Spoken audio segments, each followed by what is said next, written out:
जम्मू कश्मीर के नायब वज़ीर आला सुरेंद्र कुमार चौधरी ने बुध के रोज जिला बांडीपोरा का तफसीली दौरा किया, जिसके दौरान उन्होंने मुख्तलिफ जारी तरक्याती मंसूबों का जायजा लिया और मकामी अवाम से मुलाकात करके उनके मसाइल और मुतालिबात भी सुने। दौरे के दौरान नायब वज़ीर आला ने नानी नारा सुंबल फुट ब्रिज और नानी नारा बांडीपोरा पुल की ज़ैर तामीर साइट्स का मुआयना किया। उन्होंने काम की रफ्तार और मयार का जायजा लेते हुए मुत्तलिका हुकाम को हिदायत दी कि अवामी सहूलियत और बेहतर राबताकारी को यकीनी बनाने के लिए इन अहम मंसूबों को मुकर्रर वक्त के अंदर मुकम्मल करें।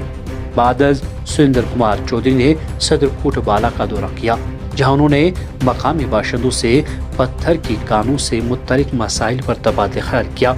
उन्होंने अवाम को यकीन दिलाया कि हुकूमत उनके तहफ़्फ़ुज़ात को संजीदगी से ले रही है और इन मसाइल के मुनासिब हल के लिए ज़रूरी इक़दामात किए जाएंगे। नायब वज़ीर आला ने गारुला बांडीपोरा पुल की तामीराती काम का भी मुआयना किया और मंसूबे की पेशरफ्त के बारे में तफसीली मालूमात हासिल की। मीडिया नुमाइंदों से गुफ्तगू करते हुए सुरेंद्र कुमार चौधरी ने जम्मू कश्मीर को रियासती दर्जा बहाल करने की ज़रूरत पर भी जोर दिया। उन्होंने कहा, रियासती दर्जे की बहाली सिर्फ एक सियासी मुतालबा नहीं है, बल्कि जम्मू कश्मीर के अवाम की इज्जत, शनाख्त और जमहूरी हकूक़ की बहाली का मामला है।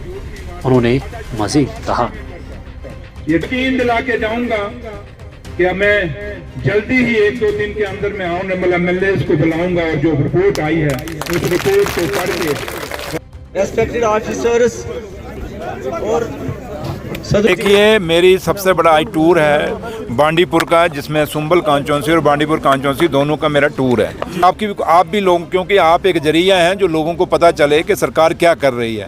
लेकिन अब आप इसी ये जो फुट ब्रिज जो सुंबल है यहीं पे खड़े होके आप मुझे पूछना चाहते हैं, तो पहला ही मेरा स्पॉट है जहां मैं खड़ा हूं। 2014 से लेके 2024 तक यहाँ एक सरकार रही, बीजेपी और पीडीपी की सरकार रही।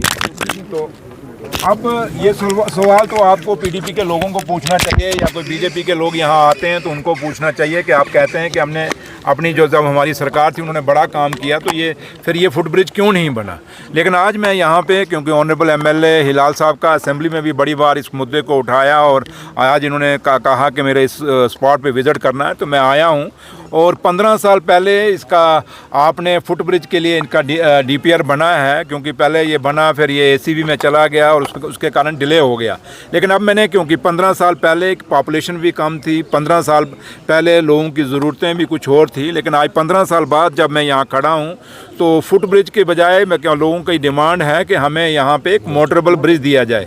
ऑनरेबल एमएलए साहब की भी डिमांड है, तो मैंने अपने चीफ इंजीनियर साहब को, पीडब्ल्यूडी के अपने ऑफिसर्स को कह दिया है कि आप इसकी एक डीपीआर बना दें, रिवाइज डीपीआर बनाएं, क्योंकि आज जो डीपीआर है 11.5 करोड़ की डीपीआर है, वो फुट ब्रिज की है। तो अगर ये मैंने लोगों को पूछा है और इनको मैंने कहा कि अगर आप फुट ब्रिज की चाहते हैं कि यहाँ फुट ब्रिज बने, तो मैं आज ही आपको फाइल शाम को जाके ओके कर दूंगा, अप्रूव कर दूंगा इसके लिए 11.5 करोड़ की। बट ये इनकी डिमांड है कि फुट ब्रिज नहीं, हमें मोटरेबल ब्रिज चाहिए। तो लिहाजा मैंने इनको कहा है रिवाइज डीपीआर बनाने के लिए। लेकिन इतना मैं आपको यकीन दिला के जाता हूँ कि उमर अब्दुल्ला सरकार जो कहेगी वो करेगी, और मेरे रब ने चाहा तो इसी टेनवर के अंदर ये ब्रिज आपको अपने हिलाल साहब, ऑनरेबल एमएलए साहब की क़यादत में पक्का बनेगा। ऑनरेबल एमएलए जिनके इलाके में ये इश्यूज़ था, जो स्टोन कैरी का या सैंड का या दूसरे जो इश्यूज़ हैं, इस सिलसिले में उसकी एक मैंने सेक्रेटरीट में माइनिंग डिपार्टमेंट की एक कमेटी बनाई थी, उसकी रिपोर्ट आ गई है। और अब मैं ऑनरेबल एमएलए के साथ वो जो रिपोर्ट आई है उसको डिस्कस करना चाहता हूँ। जम्मू में हमने रखी थी, लेकिन उस दिन कुछ प्रॉब्लम आ गई थी, वो मीटिंग पोस्टपोन करनी पड़ी थी।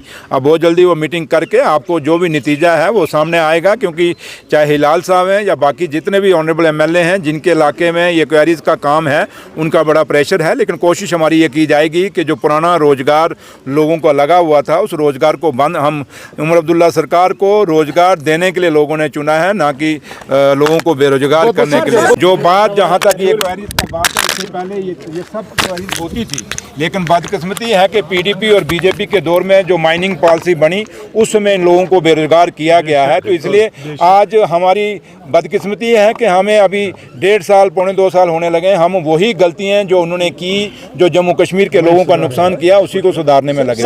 पॉलिटिकल पार्टियों का भी रोल है और हम वो रोल अदा करेंगे। और जम्मू कश्मीर के लोगों का जो उनकी शनाख्त का मसला है, जो हमारी शनाख्त खोई गई है, अपील की है कि अगर आप जम्मू कश्मीर के लोगों के हमदर्द हैं, क्योंकि ये जम्मू कश्मीर के लोगों की पुकार है, ये जम्मू कश्मीर के लोगों की डिमांड है, तो हमने सबको कहा आप आइए। जो नहीं आएगा वो दूध का दूध पानी का पानी हो जाएगा। आपको पता लग जाएगा कि जम्मू कश्मीर के लोगों का सच्चा रहनुमा कौन है और झूठा।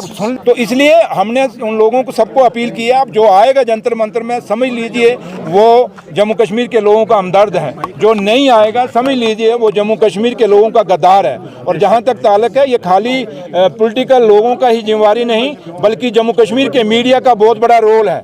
आप सवाल पूछिए लेकिन सवाल के साथ साथ अपनी भी जिम्मेवारी निभाइए। जम्मू कश्मीर मीडिया का भी एक बहुत बड़ा रोल आज जम्मू कश्मीर में है। आप लोग जम्मू कश्मीर में जो न्यूज़ें चला रहे हैं, आप हिंदुस्तान की सरकार, हमारे प्राइम मिनिस्टर साहब जो आपके भी हैं मेरे भी हैं, या अपने होम मिनिस्टर साहब जो हमारे हिंदुस्तान से हैं, उनसे भी आप पूछिए कि आपने जो वादा किया है उस वादे को निभा दीजिए। जो जम्मू का हमारा स्टेट का दर्जा है उसको बहाल कर दीजिए।